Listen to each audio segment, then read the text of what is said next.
It looks like I closed the door, and I am notoriously bad at time management. You'll also see the 604 is too. So this talk is going to probably run close to the 45 minutes. I will do my best to leave time for questions, but no promises. It's a few minutes early, but since they closed the door, I think we can start. So welcome everyone. My name is James Best. I'm one of the main technical mentors for Team 604. And this is our talk, Scrappy Not Crappy. I don't know if you had seen on Team Delphi, we had posted over the summer a talk we had given the same title at the first Mentor Conference. This is much the same talk, just updated some of the content since then, but the short answer is this is our team's unique approaches going to solve resource constraints that probably all teams face. So with that, let's start with it. So from a preface, like I said, this is just us sharing how we work around like our specific team resource constraints. Every team is going to have different resource constraints. Some may have less, some may have more than others. Really the idea of this is just how can you get the best experience within your resources. So what we're saying here is don't necessarily copy what we do to one-to-one. There's some dumb stuff we do because we have to. If you have more resources than us, don't go back on your resources. To copy what we're doing. So just use this as an inspiration for your own team of how you can work through your own team's constraints. So as far as topics, things are split. Question? A little bit louder? Oh, okay. All right, cool. Not bad. Thank you so much. Okay, so for topics, we got 4 different areas that we're covering today. First, manufacturing. So this is ways that we use jigs, 3D printing in order to mitigate limited machine tool access. Modeling, so how we try to use modeling in order to make our designs more efficient so we can save time and money. Portability, how we try to work around various facility limitations we have. And then lastly, simulation, where we use sort of an extension of modeling. We use simulation to try and make up for limited time that we have with the robot. So let's kick it off, starting with manufacturing. So I want to give a little bit of background on what constraints we have for manufacturing. So starting with the team tools. We have common hand tools, so hand drill, jigsaw, that kind of thing, drill press, and miter saw.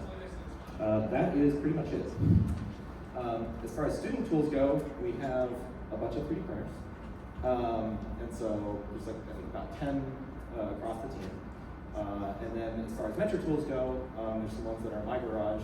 So you have like a really bad combination of a machine lathe, a mini mill that can cut about a 4-inch square area, and it cuts at like 1 inch a minute.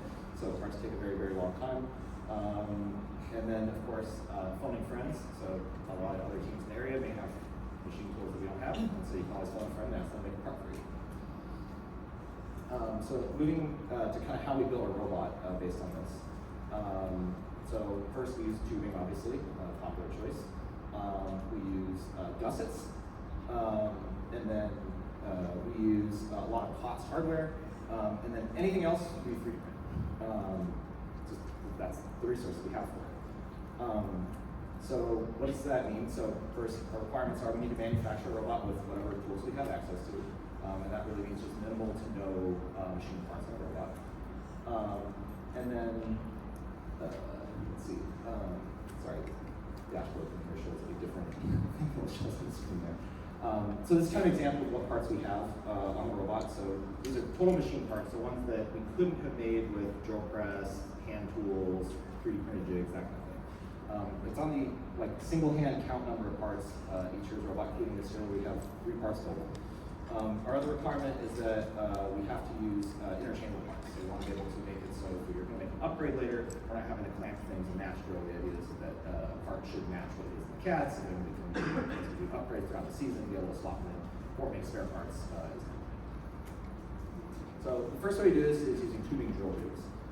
So the process here is we make these jigs, sometimes they're 3D printed. We also have a metal one here. You have little notches in them that fit into the holes in pre-punched tubing.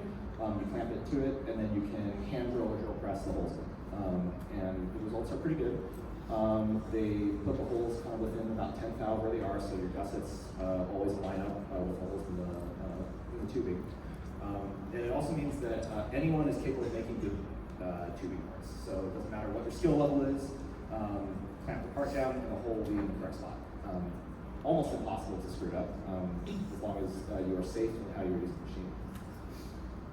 So now, of course, the question is, when you buy tubing with the holes on all surfaces of it, why would you still use a drill jig with it? Short answer is, it's a little bit stronger. You don't have to worry about all those holes tearing out or making the tubing a little bit weaker.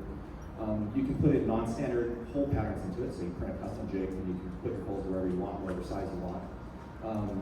Maybe for an elevator or something, you don't want the holes in it because you want a smooth surface in order to slide. And we also think it looks better. So we prefer to only put the holes in that are bare minimum required for this. Next is gussets. So it kind of comes down to a question of, do you make your gussets at a router or do you buy them from something like Fabrics? So it kind of comes down to a couple different categories here. So starting with quality, it's kind of a toss-up. It's about the same. You get a little bit better edge surface finish on the router, but generally that doesn't matter for the parts. You can still get good bearing presses, so it's about the same whether it's laser cut ordered or manual. Lead time, obviously the routers can be better. You can go, in a couple hours, go from your CAD to having your parts ready to slap on the robot. For ordering stuff, at least for us, we're in California, so we're pretty close to where Fabrics is. So if we order our parts by Monday night, we will pretty much always get them by Saturday unless FedEx decides to give us a bad time. For cost, this one's really surprising. It's actually about the same. If you get donated metal, the equation changes completely. But we're buying small volume metal for like a router or something, that ends up being so much more expensive than the bulk material cost that the Fabrics gets, that even you paying for them to make it for you ends up being about the same cost per piece as if you made it yourself. So that's about the same. And then lastly is the labor time for it. So this is like no question, you should buy the parts.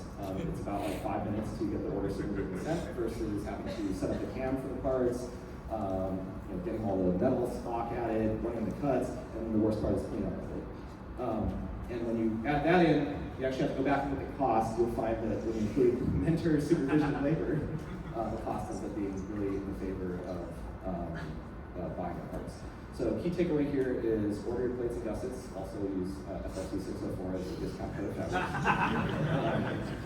And really, for us, we structure our build season to work around these lead times. So we make sure we get those parts ordered by Monday nights. That way we can have them for the following weekend after work.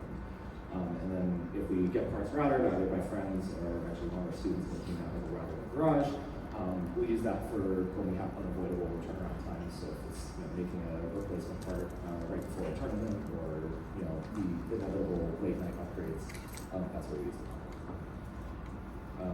So we'll take a little bit of a tangent here on gusset design. So first thing is skeletonizing. Everyone calls this pocketing. I'd like to point out that that is distinctly different. Pocketing is when you leave that thin strip of material. Skeletonizing is cutting through it. So my hot take is it's a waste of time. Do not do it. And this kind of upsets a lot of people because people love to put their skeletonized parts on it. It looks cool, but you'll find that on 604 robots, you'll find 0 skeletonized parts that we make for ourselves. So the question is obviously how do you make your weight on the robot? Short answer is we just thin the part down or change our geometry for it. And so an example of this would be from our last year's robot, we were strapped for weight, so we started, okay, let's skeletonize the parts, we'll violate our rule. And after like 45 minutes of CAD time and trying up the part, we found that it was lighter just to make it half the thickness and put it up the plate. So like, can you make a lighter and stronger part by doing skeletonizing? Yes, but when you include the time to do it and like the sort of knowledge and skills it takes to make the part actually stronger and better, you're better off just making it thinner. Plus it saves you money because it's a cheaper part to order with the thinner thing. The other one is finite element analysis. So a lot of people like to do FEA on their parts to see how strong they are. Once again, it's a waste of time, don't do it. My professional job, I actually do FEA in it, so like FEA is not normally a waste of time, but I think it's specifically for FRC. Short answer is, how do you predict if your part's strong enough? Do some napkin math. You'll find that the inaccuracies in that are going to be less than the load conditions that you're guessing for it. So the napkin math is good enough. If you do want to do FEA, it's a really good tool for teaching. So you get kind of that experience of seeing how stresses work. If you're learning a tool, that's something that you can use in the future in your job. So like that part's good, but for the FRC parts themselves, if you're just doing it to try and make a better part, napkin math is probably going to be a better choice. Okay, back to making stuff. So for polycarbonate parts, we like to use router jigs. So kind of example of it here, we get some sort of jig, you clamp it down to your polycarbonate part, you draw a cut line, do your best to jigsaw it out, leaving a little bit of material, and then you come back in with the router and you remove it and make it like a nice smooth surface that matches the template. And so you can see like the video here, the hand router just cutting away all the polycarbonate. So it's sort of like a CNC router, but you do it by hand and you have to match the template. The results are pretty good. It directly copies the template of the part. So we've done intake parts, things like that. You can bearing holes, that all works great. Really the limitation is how accurate is your template. When you make the templates, there's sort of two options for it. One is 3D printing, of course, that's what we like to use the most. And then you can also order aluminum copies of your part. If you're doing something like FabWorks, and you can use that as not only the template, but you can also use it as a temporary part of the robot while you're waiting to get the parts made out of polycarbonate. The other limitations for this are, we've only really tested this with polycarbonate.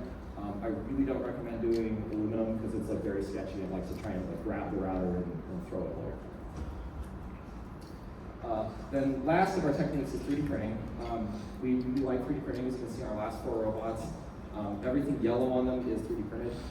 There's not really a limitation on where we use it. We also like 3D printing so much, if you look at our 2023 robot, it is also indistinguishable from a 3D printer. So we're going to play a little game. I need some audience participation on this. It's called, should this be 3D printed? So we start with electronics mounts, yes or no? Yes. Yes? Okay, so I agree with that. So here's some examples of some mounts. We've done some wire routing, camera mounts, battery mounts, whatever you need to do to 3D print it. It is a great idea. Okay, next one, pulleys. Yes. Maybe? Okay.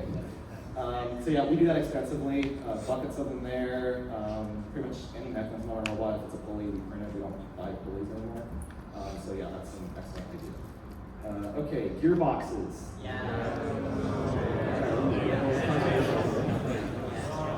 Okay, so last year on our robot, we didn't get around to making metal plates for the climber, and so we did that all through the season and through all the off seasons, and it worked fine. So yeah, we just 3D printed the gearbox plates. All right, how about gears?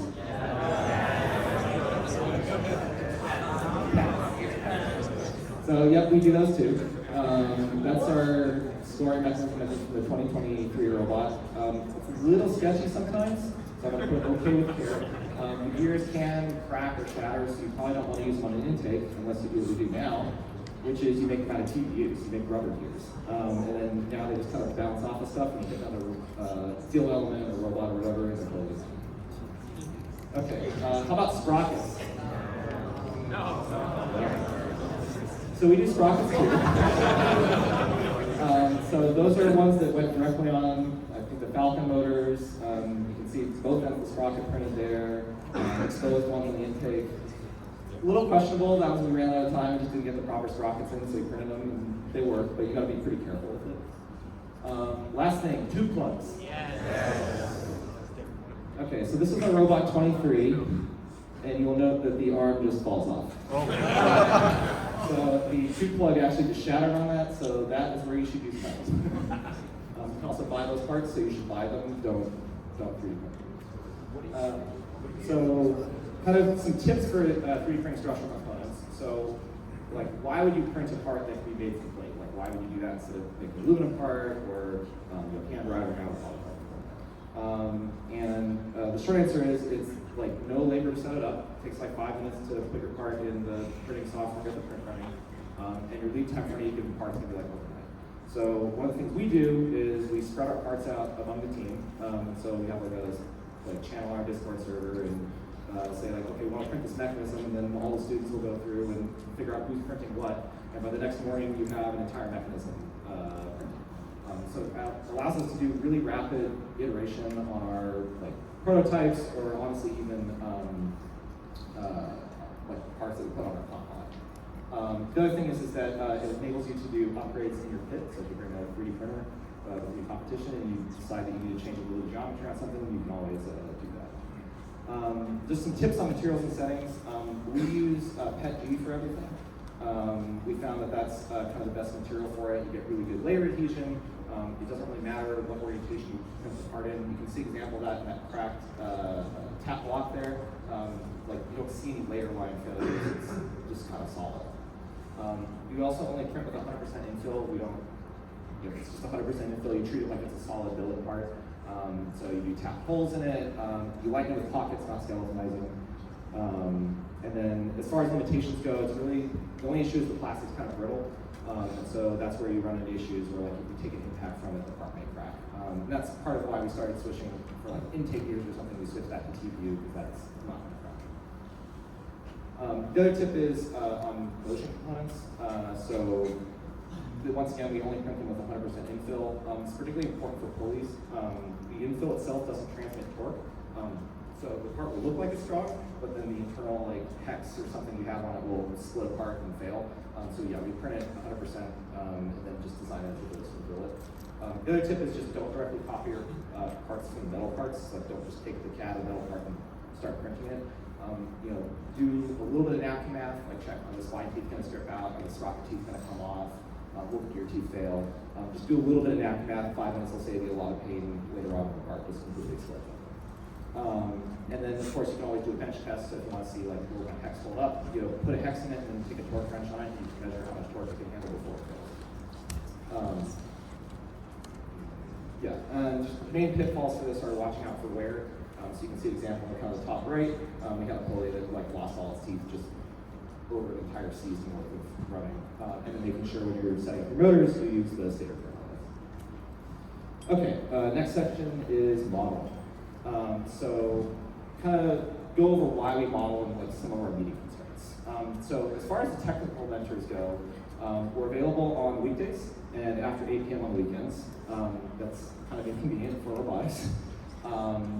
We're also not teachers, so that means we can't open the schoolroom. So that kind of limits how we can meet. So when we look at our build season schedule, on the weekends, we meet in person and we build entire prototypes or build a robot. And then on the weekday, we do online meetings. So this would be like Discord, where we just kind of screen share, discuss things, work in CAD. Do research, we go on Chief Delphi, see what the alliance teams are doing. And then optional is we'll go to someone's garage. Usually that's in like 2 or 3 weeks before the first competition, just to get the robot like actually ready to go. And really, the limitations that this puts on us is that everything we build has to pretty much work the first try. If we have like a catastrophic design failure, where let's say our elevator doesn't work or our gripper doesn't work or something, then we may not have an elevator gripper for our first competition. And so, yeah, so even prototypes have to have a pretty good chance of working the first try and get as much valuable data as we can. So why do we model? So first, the question is like, what is modeling? No, it is not this handsome guy over here. It's doing any amount of math to try and predict an end result. So that could be figuring out what gear ratio you need, doing a little bit of CG calculation.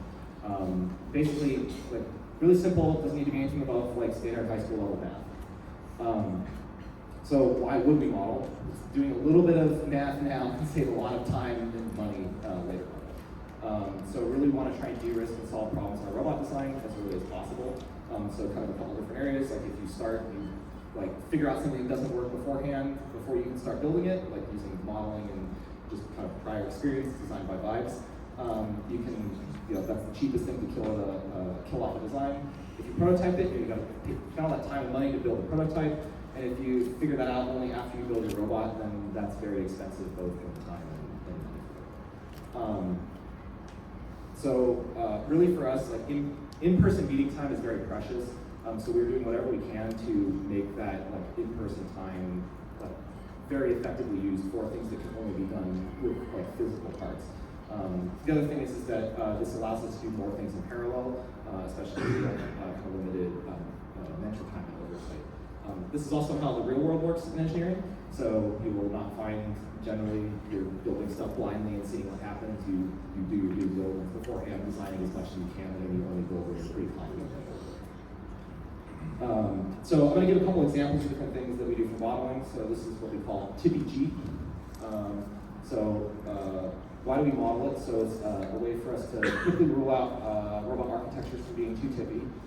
as well as figuring out weight budgets per mechanism on it. So the model's pretty simple. It's just a spreadsheet where we do weighted sums of the different mechanisms and where they are on the robot. It gives us the option to put in the wheelbase, so you can figure out like how many G's of acceleration you need in order to tip the robot. That's where TBG comes in, or how fast you need to spin in place to flip the robot over. And we calculate it for like every major robot configuration. So like this year you might do the barge when you're scoring up high, trying to open the algae, and the stow when you're driving around like as quickly as possible.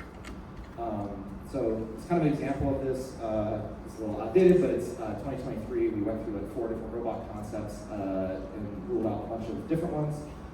And at the very least, the robot had its own problems, but at least it never tipped, even driving in its fully extended state. So we're pretty confident that we can kind of predict that behavior. It also highlighted a lot of weight budget issues we had, and so we were able to figure out which mechanisms we need to put on the diet before we started. Next example is gear ratio optimization. So I think a lot of teams do this, but when we design a robot, we do a lot of custom gearboxes, and it's not really as easy to do to swap the gear ratio when not using the planetaries for it. And so we just want to try and maximize the speed of all our mechanisms, get it right the first time.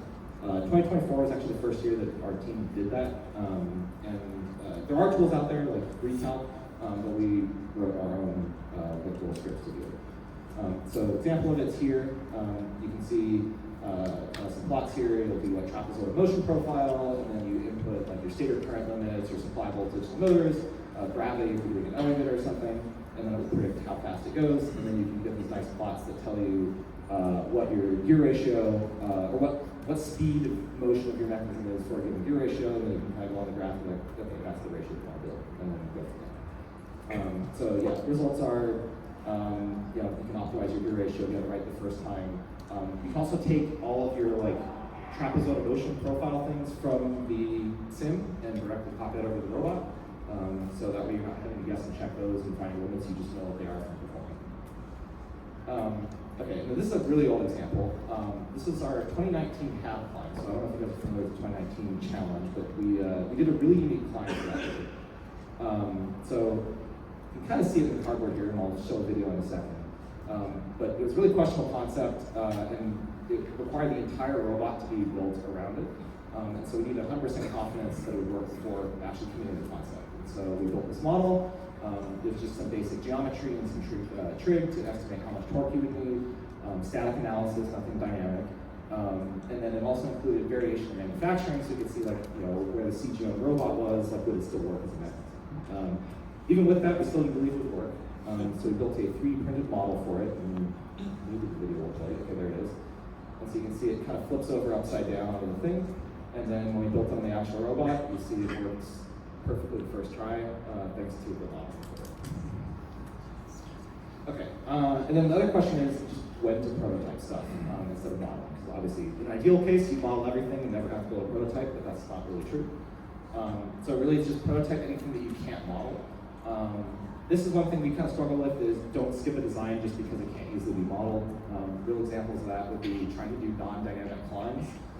So like we did this very complicated climb in 2022 where it had these sort of folding mechanisms out that would stop it in different states, so that way we could statically analyze it. But there were a lot of simpler climbs that ended up being much more effective that were dynamic that we just wouldn't have never checked because we didn't have a clean way to model it. And then also 2024, we wasted a lot of time trying to avoid swing and change, and that would have been a better option. Yeah, sometimes it's better just to build it rather than to try and model it. The other one is game piece interactions. It's really hard to model things like how does a game piece get pulled into your gripper or something. So that you just need to test. The other one is just prototyping an elevator or an arm. That's, I think, a waste of time. Just to clarify though, learning to build an elevator is not the same as like, can an elevator elevate? So like learning the process of building an elevator, that's great, but just like, does an elevator move? Like, yes, like teams build it all the time, and like, you don't need to prototype that. Let's see. The other thing is for in-person meetings, all that time, once again, is like really valuable for us. So we try to use it for what we need. Anything like CAD modeling is done online. Personally, I think a lot of teams meet too much in person.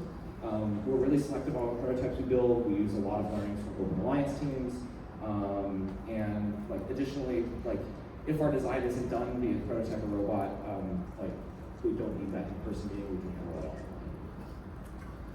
Okay, portability. So this is kind of our way of working around various facility limitations we have. So just kind of going over what our practice spaces are. We have the school library. It's available on the weekends, although if there are a couple too many delinquents during that week, we lose that on Saturday to Saturday school. It's an awesome library. It's huge. It's enough to fit a full FRC field, but we do have to return it back to normal for the school during the week.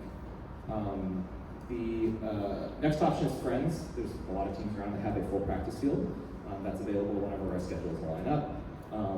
It's usually an awesome field. The limitation there is we have to transport all of our stuff there in order to do practice. And then my personal favorite is Townhouse Parking Lot. So that's available until we get kicked out for driving into a garage door. The space is, it's a whole parking lot. You can do whatever you need to fit a full FRC field. Limitations there are cars driving through the field, neighbors getting upset at noises, and that there's no parking on it, so your wheels get destroyed really fast. So as far as playing field elements go, once again, within the library, we have to convert it back to normal during the week for it to be used for the school. And so all the elements have to go back to a robotics room on campus.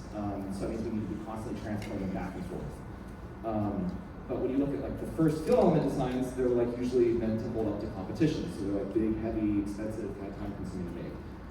So what we do is we design our own field elements. They're usually sort of a simplified version of it, where our requirements for practice don't necessarily match those competition requirements. So you have to kind of think about what are you trying to practice with the robot? What features do you actually need in order to practice that? So we defeature and simplify those field elements now. So a couple examples of that. So this is in 2022, there was this giant wooden hub thing. And so what features does it actually have, kind of listed in there. And then kind of which ones do we actually need? So do we need to check our vision? Does the ball go into the bowl? So this thing seems a little excessive for that. And so this is the hub we actually built. It's just some PVC pipes with some pool noodles duct taped to it. So it's got the hole for the pieces to score through. You have the vision targets and just a good enough structure to make it stand up. And so it just makes things a lot easier for us on that. Another example is last year's speaker design. So once again, what features they have: a spot to score, able tags, and then there's spot to align in the front. In our case, we checked does vision work and does it end up going to the wall. We didn't need to hit into the thing because that's not what we were doing with it. So we designed this. It's just two 2x4s, a little bit of plywood, and a tarp over it. And at least for us, it did the exact same thing, just it weighed a lot less and took a lot less time. So really the only limitation there, where if it's kind of not robust, and if you need to bump up into the subwoofer part of it. Okay, so moving on to our build spaces. So first there's our school robotics room. It's available on the weekends. It also acts as good storage for year-round. It's a large space. We have workbenches, has some basic tools and stuff in it. No machine tools though, and once again, it's only available on the weekends. There's also student or mentor house. So this is kind of whenever someone volunteers. It might be a garage, might even be a living room. Some examples of that are here. Of us working at 4 o'clock at night trying to get the robot done. Might be bonus to making machine tools in the garage that you can use. But really the main limitations are, in general, you're going to have to provide the tools, parts, material. Maybe there's power failures that happen. That actually happened that year. So this kind of puts a requirement on us where we need to be able to move our entire workspace between the school and houses pretty much on a weekly basis. So weekdays, all the stuff goes to someone's house, and then on the weekends back to the school. So we want to build a portable workspace where we have tools, parts, workbench, fast and easy setup, easy to transport, and that sounds like super pits that so many teams have here.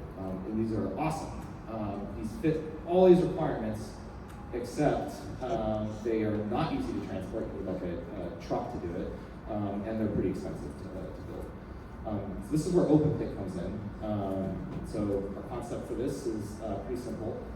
We have sort of road cases split into smaller crates. You can stack them together. We have different types. We have cabinet crates, parts bins, battery storage. There's benches in the pit, so that way your vendors can take a nap. They also combine into the crates to act as a shipping cover. They palletize for shipping to chance, so they can go right on a truck. Also fits nicely in an SUV, so they're easy to transport. And then for shipping a chance, they end up in this like nice 4x4 by 8 foot tall stack. So really, it pretty much fits every single one of our requirements, including like cheap to make and palletizing for shipping, which is kind of a bonus for us. So you guys can build one too. We this summer put out resources on how to build it. So if you want, you can scan the QR code. It'll bring you to some documentation on it. We put out cut lists for it, as well as assembly instructions, so you can just build it. We think it'd be really cool if teams also like made modifications to it and shared them. The intent is for everything here to be like really open and modular. So yeah, if you guys want to come see our pit, we're in Archimedes. Come by and check it out. Happy to answer any questions on that. Okay, last thing here is then simulation for this. So just kind of going back to some of our constraints and needs. So we have a limited number of physical robots. We only build one per season. We don't do off-season robots. We also can't really break our robots due to kind of time constraints. It's just not something we have as an option on that. Is dealing with broken robots. The other thing is we obviously have limited time with the robot, particularly during the season. Usually our robots mechanically finish maybe a week at best before the competition. Sometimes it's at the competition. And then also our practice days are really only available. Some of the other needs we have are we want to be able to teach students robot and software controls. Sometimes that kind of conflicts with having a limited number of robots. We want to have like more students contributing to robot software. So we want to try and make that as like in parallel as possible, and just make us as efficient as possible when we do have time with the robot. And then of course, if we can do something for driver trials and practice and simulation, that's a nice bonus too. So kind of going over what we gain with simulation, it gives a really accessible learning of the robot code and control theory. So you can do like visual, like hands-on stuff. We can get as many students in parallel as possible as long as they install the software on the robot. They can also play with it at home without bringing the hardware home. So it kind of enables anyone to get into this and learn on it. It also allows us to increase involvement across the board with code. So we don't need to have every person taking turns, bringing their code on the robot, seeing if it works, debugging it. It's also a lot lower risk of breaking the robot due to bad code. If something goes wrong in simulation, you just see the arm fly around, but nothing gets broken, so you can fix it instead of spending hours trying to rebuild the broken parts for it. So the other piece is we want to minimize robot bring-up time. So a hot take here is that robot code should be done before the robot is mechanically complete and work the first try. This is sort of a requirement on our team.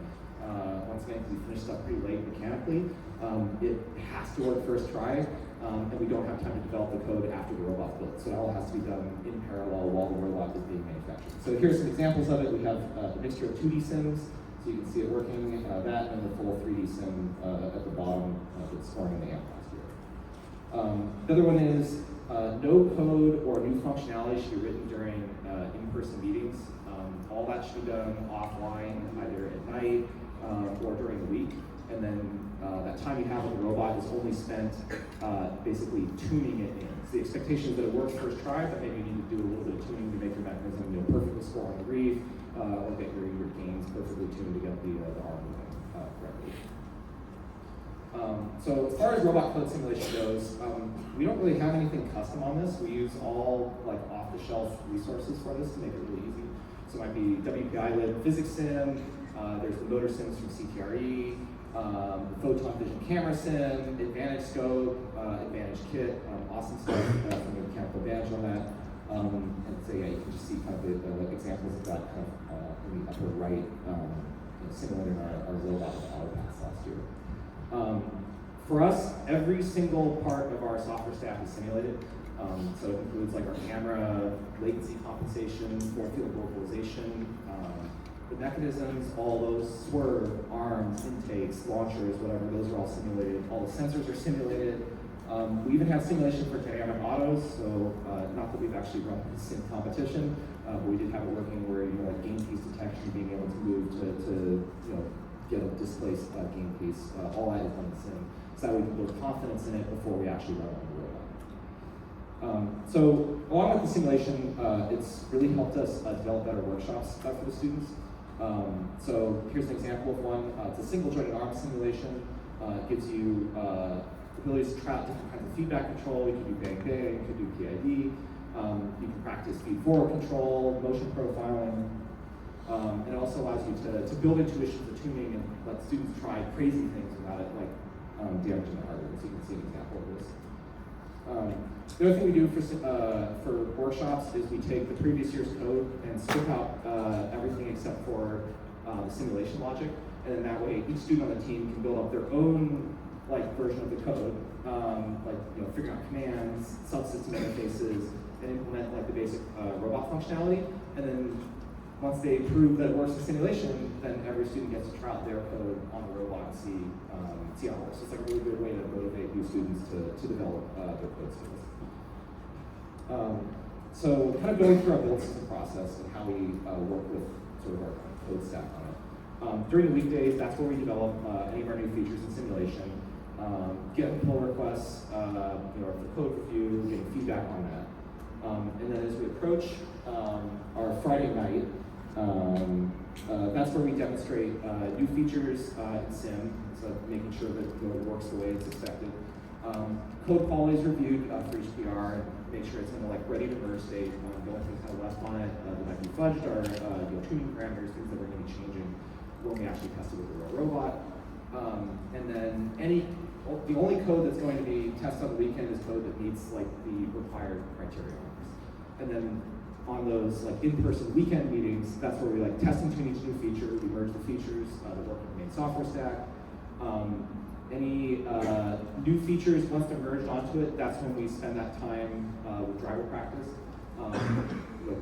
Basically, there's not really downtime on the robot on the weekends. It's either being immediately tested. You're seeing, with the exception of waiting for the code to download the robot, you're seeing it move and function, and then the rest of the time it's being used for drive practice.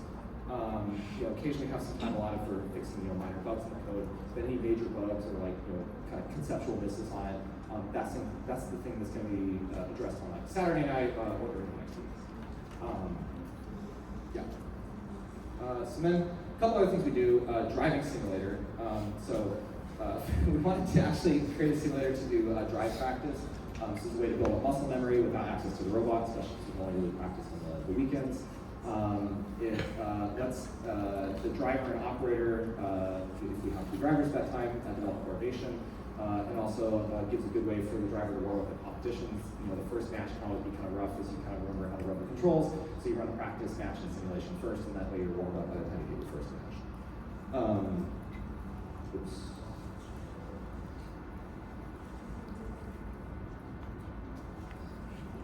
Skip a couple slides here. Alright, so as far as driving simulator goes, why not use existing tools? So there's a lot of simulators out there. There's FRC, Mo Simulator, and some others. They look really good. They're easy to download. Anyone can try them. The problem is that they have unrealistic physics on them, as well as they develop bad habits in the driver. We had tried this kind of one season. The driver developed really bad bang-bang control, where they're pushing the joystick full forward, stopping full forward, and then doing that with throttle speed instead of doing smooth motions. That works fine in Sim. It does not work on the real robot. The other thing is the controls on these don't match what a real robot is. The deadbands are different, the scaling is different. Any automated features like auto aim may not match behavior. And even if there is some customization on the controls, it's just not going to match the same behavior as what we have in our real controls. We have sort of two different sims that we run for drive practice. One is a robot code sim. So this takes the actual robot code we have and just we put a 3D model with it and run a simulation using the entire stack. It's readily available. We don't have to do any extra work for that. It matches exactly the real robot logic since you're actually just simulating the robot in that case. The annoying part is that it's quite tedious to set up for each student. It can be laggy because it's running so much simulation on the computer that's running it. And you have to start adding in some extra things in it if you want to do collision checks with the field elements and stuff. We also have used a Unity sim, so this is a custom sim we wrote ourselves. It needs to be made separately, so it takes a lot of extra kind of effort to do that. And you have to recreate the robot logic, so you have to kind of copy what the robot code is doing, but implement it separately. The good thing about it is that you can visit a web page, plug in a controller, and start driving, so it's really accessible to anyone that wants to run it. It runs smoothly on computers because it's a game engine that's meant to run efficiently, and it has collision checking built in, so you don't have to implement that yourself. So here's an example of our 3D robot code sim. So main thing once again is it doesn't take much extra work on top of our existing robot code sim that we have anyway, so it's just kind of adding some visualizations on top. We did have to add the collision checking in for things like the field perimeter or any field elements, and we also have to add in visual feedback for if the gate piece is scored. And we also use this for part of our drive practice. So hopefully here it'll play the video. So on the left is our robot last year kind of driving into stuff, and then the one on the right is our autonomous mode this year scoring. You can see it's popping the coral on the reef. It looks pretty good. You can see these collision detections. So it matched the robot. We actually pulled the model directly out of our CAD and drop it in. A little bit of modification required to get it to work with it, but it's pretty clean and it does a good representation of what a robot is, so that way our driver can get practice before they actually get on the robot. Other sim is Unity sim. So it's just a web-based sim. It's 2D, so it's kind of fun. It's really just meant to build muscle memory for what buttons you need to press at what time, so get the coordination of how you move your joysticks, how you go auto aim, how you launch with it. It's far enough away from a 3D sim that you don't end up building bad muscle memory habits into it, but it's a good way to get a little bit of practice on it. You can also do wild stuff like fill the field with thousands and thousands of fields and just start scoring them all over the place. We do plan to try and make this 3D in the future, but given the other sim works, it's kind of lower priority for that. So really, what are the limitations for simulation? One is it's obviously more exciting to see your code running on the real robot versus in sim. Sometimes there's mislearning opportunities from this. So putting bad code on the robot and having it rip itself apart, that can be kind of a good experience. You learn quickly, you do checks on everything. But we don't allow that to happen during the build season. We make sure we run it all in sim. This is something we actually do in the off season. We allow more of these opportunities to happen, so you still get those learnings. Sometimes that learning you get is really learning your mind better when you rip something apart rather than see something wild. So, yeah. And Q&A. See a lot of questions. All right, please. You briefly mentioned earlier using your modeling to try and determine motion profile limits on your actual robot. Could you talk a little bit more about that process? Yeah, so in part of our model thing, you have different limits in the motor. So you can put in your stator current limit and your supply current limit. Those are going to be really your two performance limiters for the motor. And then of course you have to put in the motor stats equal from the data sheet of a cracker or something. Once you do that, then you tell it to run a trapezoidal profile, and it will try to run the maximum it can do on it, and then you can see, okay, it reached this velocity, ran this acceleration on it, and it basically just tells you this is the max acceleration you can get on your trapezoid, this is your max velocity, and then you just put those right on the robot and you're good to go. Thank you. Yeah. First that. Without a mechanical robot in the off-season, how do you guys do training? So we do obviously have a robot in the off-season. It's the one we built during the season. So that's where it comes in for a mix. So for things like we did driver trials this summer, we wanted to get as many students as possible to have the opportunity to try out, but we also can't have 30 students trying out on the robot or we'll never finish the tryouts. So that's something where we start with the drive sim, kind of get some of them to kind of filter out people that either aren't going to put the effort in to actually try and drive it. They're not going to be the driver of the team if they're not putting in that much effort. And then once it gets down to a smaller, more manageable number, then we'll take those weekend in-person meetings and run that with the real robot and get the proper practice. Are any of the sims or calculators? The sim stuff is probably all in our code release, which should be on Chief Delphi, I think. We will release it earlier than December this year. Okay, yeah. The calculation stuff I think we have released, and if we don't, we can put those up. Yeah. Sorry, can you say again? I think on paper it's 60 or 70. If people regularly showing up to every meeting, it's probably closer to 20 or 30. What's the longer GPU you're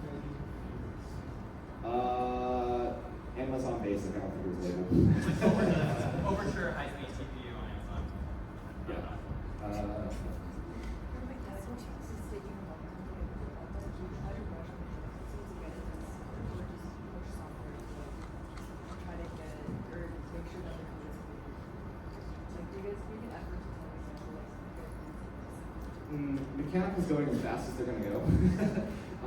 Like usually it's not so much the CAD that takes time, it's just getting all the parts made, getting the assembly done and stuff. So we do what we can to get that done as quick as possible, but that's why we need to run the software in parallel and make sure it's ready to go once in a while. Yeah. With achieving your performance goals, how do you ensure the quality of solutions that they have to be ready the first try beyond the model? Is there any other novel criteria, or do you really put all your faith in the model? It depends what it is. Some things, I think this is where mentor judgment can come in. There's a little bit of design by vibes in that case. You know, we've seen a lot of stuff over time. We kind of know like this thing is going to work. We just need to figure out how to tune it. But we do also make compromises. Sometimes you'll see on our robot architecture there's probably something that could have performed better. But especially with our manufacturing resources, how much time we have, we may kind of take that step down and say, okay, this thing looks easier for us to build. We can get it done on time and make sure it works correctly. And that will, you know, that will end up with a better performing thing than something maybe with a higher ceiling that we don't actually finish. Do you use a simulation to help you decide the basic architecture for how you want to complete the game piece? Not so much necessarily on the game piece. We have in the past run simulations to see like what cycle times would be.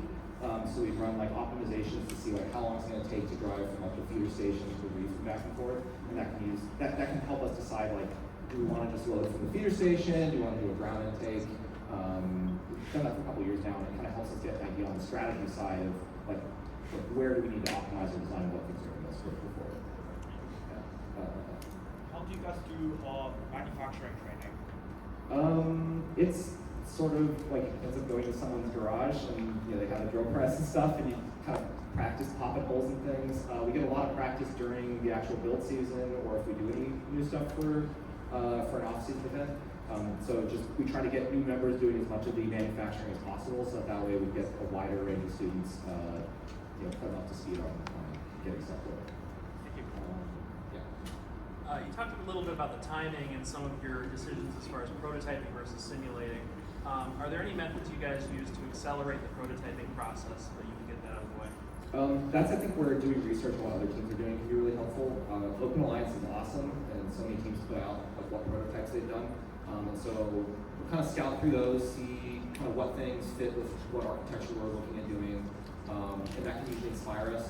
I don't think we usually copy something directly from it, but you know, if we see something like an interesting hopper design from this year, it's like, okay, let's try and play with that. It's like, we can kind of work from there.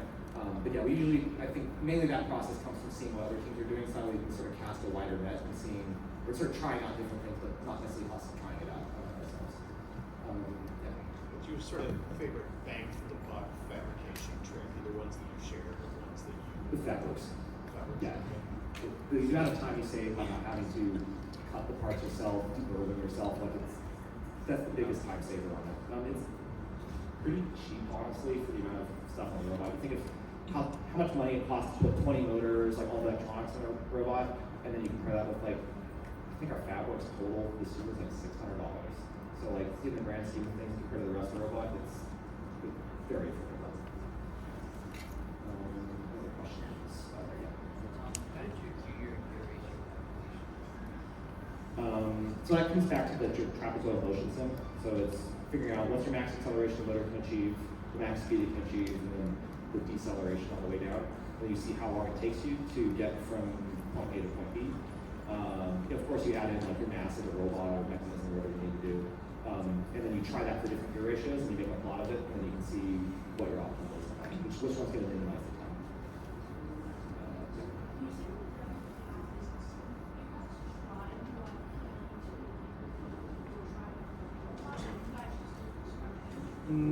So we actually do some of the tuning beforehand. I'd say tuning in quotes. Most of our robots done with feed forward. So that you get all from the sim, and that's pretty much correct first try, or we're pretty close to it. There might be a little bit of tuning once we get on the robot. Then the PID, I mean, we'll tune it a little bit, but there's not much it's doing. Because the feed forward takes care of most of the job. Yeah.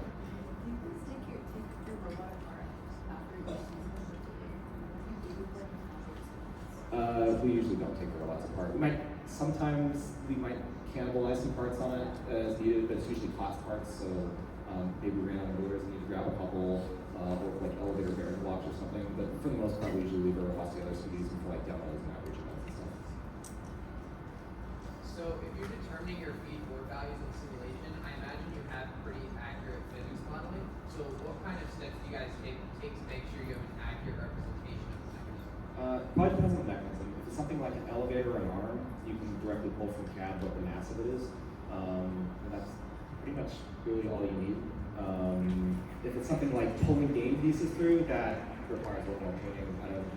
Yeah, the WPI lib sims taken like moment of inertia for the arc and stuff like that, and that uses well with that. Yeah. What modeling software do you use? We use Onshape for pretty much everything. Yeah. What's the proximity of your library worth having? Like if it's not proportionally, it's not well organized, it's worth having a VA that's like really far away, have a transport tool. It's like a couple hundred feet. Like it's pretty close, so like it makes sense for us to walk the stuff back and forth between it.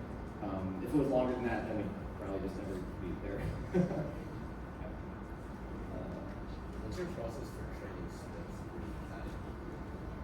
We do a set of workshops over the summer at sort of different levels. The main one is sort of a basic workshop that the students run, so it's doing like chassis CAD design, the CAD mechanism from a previous year, and just sort of teaching the process of like where do you put it in like a part studio when you go to assembly, how do you split up your different mechanisms and different things. So that way like you learn the basics of like go through sketches, but then also like how to actually organize it so that way you don't end up with like absolute chaos from the CAD.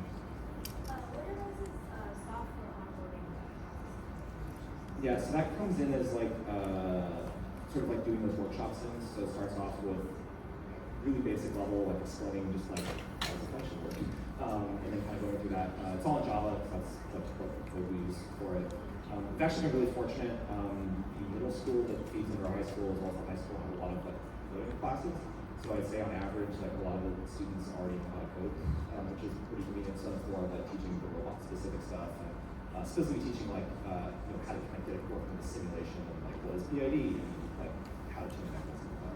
Unfortunately, we are out of time here. Yeah. I do need to turn the room over. Cool. I'm happy to answer questions outside if you guys want to keep asking.